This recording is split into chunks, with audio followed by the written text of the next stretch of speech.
Hey, Physics Honors. I know you guys are working through this experiment, the summative assessment, and so far I've seen good things. So thank you so much for your hard work on this. I know it's kind of challenging without me being able to be there and answer your questions in person. Please remember to ask me questions via email or Google Hangouts chat. That's always a good idea. With that said, as you can see here, I have just a few tips for conducting your experiment. Most of you should be finished with your experimental procedures now. And what I'm going to do here is sort of lay out some general important ideas so that as you guys all conduct your experiments, you know what to do and you're not wasting time or making mistakes, because I know you guys are busy, so I don't want you to have to redo things. So with that in mind, we'll just get right into it. So tips for conducting your experiments. So the very first thing, of course, is we need to remember safety first, right? And obviously it's kind of corny, but I do want to remind you guys that, look, some of you guys are using pretty heavy pendulums. These things are long, so that means that they're going to be moving fast as they swing. It's very, very important that everybody stay clear of the pendulum. And I know you guys generally are going to use very good judgment here, but we don't want any accidents to happen. So please make sure that you are taking very good care. Your pendulum should be away from any walkways, any pathways, because obviously if this were to hit somebody, it could be dangerous. Now you might be thinking, well, not my pendulum, it's too light. But even a light pendulum, if it hits somebody in the right place and say their face, for example, could do some serious damage. So please just use good judgment and be very careful about it. Okay, so safety first. Keep it away from walkways. Warn your family members or other people nearby to be careful of it. Okay, the second thing when it comes to making sure that your experiment goes well is to make sure that you measure 10 cycles and then divide by 10. So we talked about the idea of minimizing error, and that's very important for your pendulum. And this is another step that we're going to take to minimize our error. So remember, the general idea is that we knew that human reaction time is part of the error here when you're timing your pendulum, because you're going to be timing the duration of your pendulum with a stopwatch of some sort, for example, your phone. And human reaction time is about a quarter of a second. So in order to make sure that that quarter of a second wasn't too substantial, the first thing we did was we made sure to choose the correct length pendulum, and most of you by now know that's about 1.5 meters, 1.6 meters rounded up. So that's like the sort of minimum length of the pendulum that we wanted. You can go up or down from there as we vary, and I'll talk about that in a bit. But very importantly, another important step for minimizing error is to, instead of just measuring one period for a pendulum, rather to measure 10 cycles and to time those 10 cycles, which of course would be equal to 10 periods. And this of course means that the duration of the time that you're measuring is 10 times longer, and so the impact of the error is reduced by a factor of 10. Now, to be fair, there's no reason you couldn't measure 20 or 30 cycles, and as you measure more and more and more, you're going to, of course, reduce the error even further. But in respect of your time and the fact that you have to do multiple lengths, I didn't want to push it much beyond 10. It should be good enough anyway, but feel free to do more if you're really concerned about accuracy.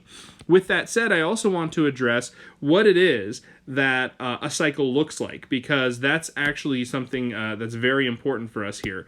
So if I move this up for just a moment, I want to remind you that as a pendulum oscillates back and forth, we know that an amplitude is defined as this line right, or this angle right here, the angle between equilibrium, this equilibrium line, and maximum displacement. So that's an amplitude. And the reason that's important is because every cycle is composed of 1, 2, 3, 4 amplitudes, okay? So 4 amplitudes equals a cycle, okay? Very, very important.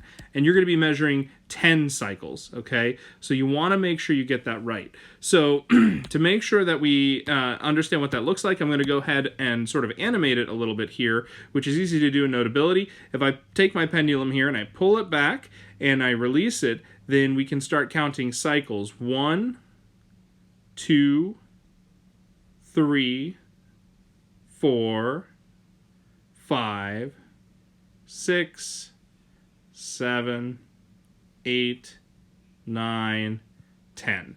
Okay, so that gives you a nice animated idea of what it looks like to have a pendulum oscillate back and forth 10 times. And critically, the important thing is to just understand that it's going back to its original position. So if you release the pendulum from the top here, you're waiting for it to get back to that original position, and that's a very simple thing. So if that was a little over the top in terms of explaining things, sorry, I don't think you're dumb. I just want to try to make sure it's as clear as possible in the video.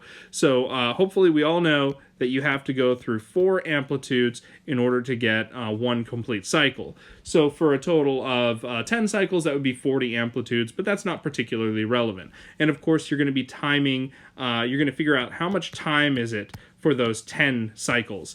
And then, once you know that time, you're going to divide that time by 10, and that gives you what we call the period of oscillation, which is capital T, okay?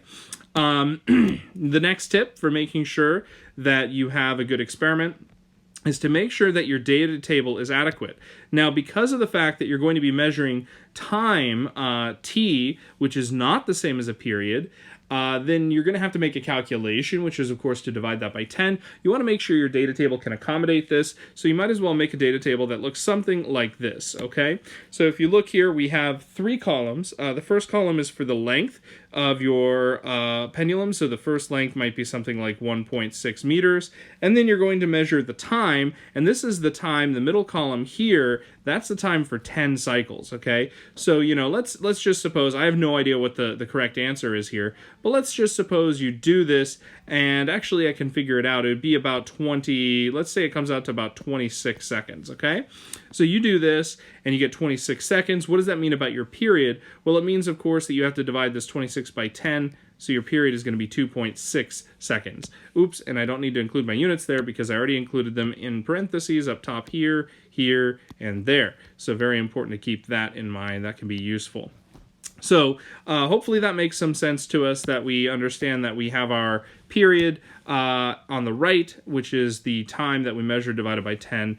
So having a good data table is going to be very helpful for having a good successful experiment. So make sure it's up to snuff. Very important, number 4, throw out any bad data. What I mean by that is when you're collecting data, as you are conducting the experiment, if it's obvious to you that you've got an error somewhere, like you know, somebody walked in front of your pendulum and they weren't hurt, thank goodness, or anything, but they kind of interrupted it. I mean, the obvious thing is to just throw out the data, and you should. So the only way you don't want to throw out data, of course, is if as you're measuring, it looks like it's a good measurement.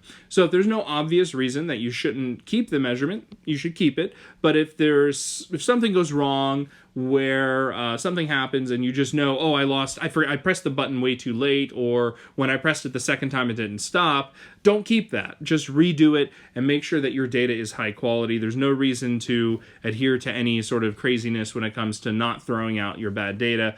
Only use the stuff that you know was measured carefully and reasonably well. And finally, at least 5 different lengths on your pendulum. This is kind of up in the air. The 5 is really a minimum. You could do more than 5 different lengths. You could do exactly 5. Don't do less than 5. The important thing here is that you vary the length of your pendulum. Let's say that we all start around this 1.6 number, right? You need to vary the length of that pendulum, and you need to do it relatively substantially. So let's suppose you go up a little bit. Maybe you go to 1.8, and then you go to 2.0, and maybe 2 is as long as it can get. Then you could go ahead and throw it in there and say, well, then I did 1.4, and then I did 1.2, and that's fine. But you don't want to do less than those 5 lengths, because that's not going to be adequate to do our next step, which is our data analysis. So make sure that you're doing at least 5 different lengths. And I know I said finally, but I just had a 6th one come up in my head here, so we want to be careful. Be aware of significant figures, okay? And so when I say significant, if I could spell it, when I say significant figures, what I mean is significant. Oh my God, I can't spell it all. Significant. Yeah, all right, I got this. My brain had part of it. When I say significant figures, what I mean by that is your measuring device is going to have a certain amount of precision. You should make sure that you have, I'd say, your pendulum measured down to at least a tenth of a centimeter, which is about a millimeter. So your pendulum length should be measured down to about a millimeter. That's L.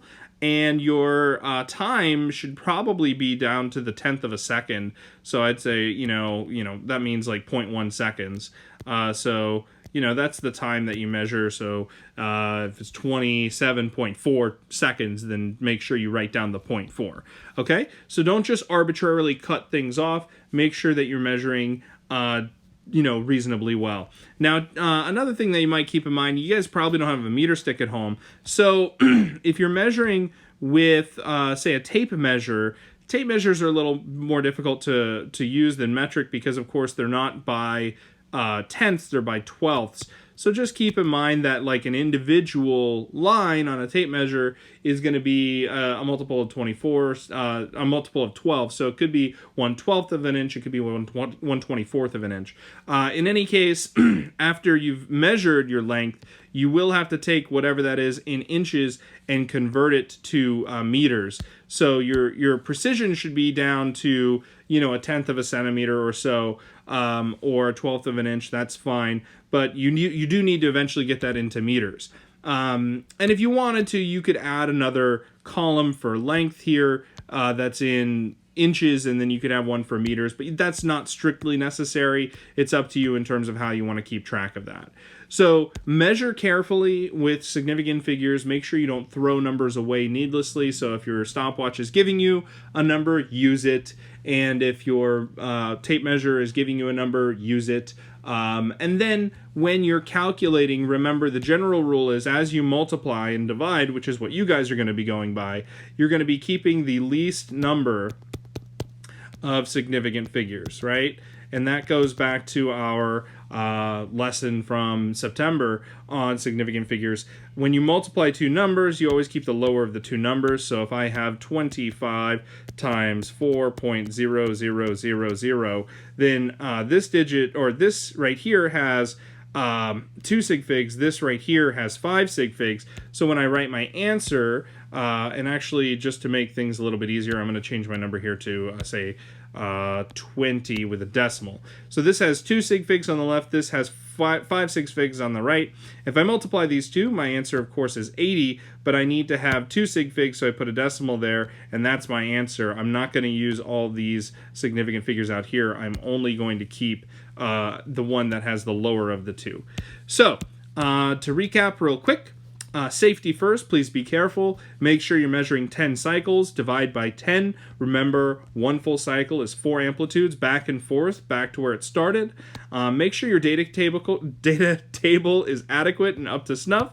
Throw out any bad data. If you know it's bad, don't use it, and remeasure. And at least 5 different lengths for your pendulum. And don't forget about sig figs.